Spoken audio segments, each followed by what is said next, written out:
An introduction to Islamic banking, brought to you by INFOPRO.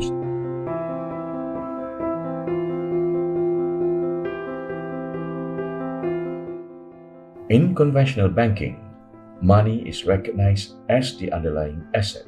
Customers invest their money into the bank, who will trade the money for profit and share the profit at a pre-agreed interest rate with the customer.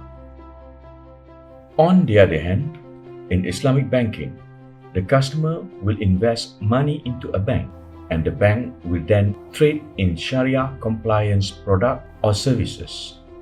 The resulting profit or loss is shared based on a pre-agreed ratio. Interest or riba is prohibited in Islamic banking.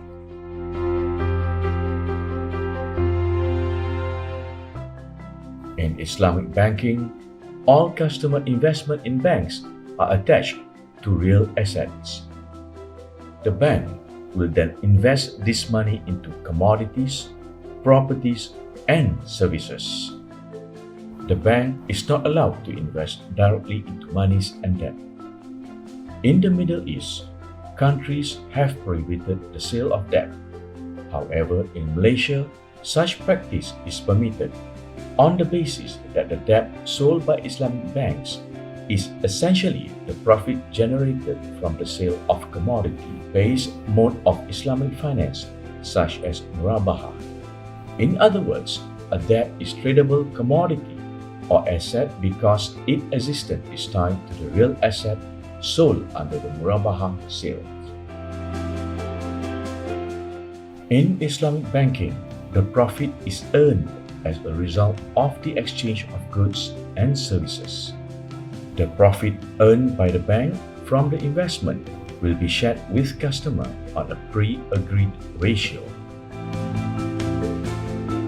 In Islamic banking, the execution of agreement for financing is compulsory and is known as akad, which means tie or bond that binds the party together. There must be an offer and acceptance with the parties to make the contract effective.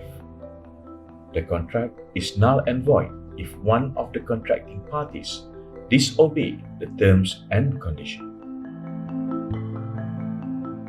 In conventional banking, when a customer wants to purchase an asset, they would apply for a loan from the bank, who will then lend them the money to purchase the asset.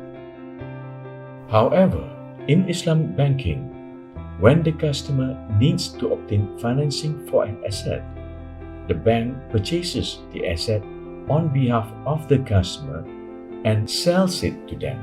In this process, the financing is backed by the asset. The profits and losses on investment are shared between the bank and customers according to a pre-agreed formula.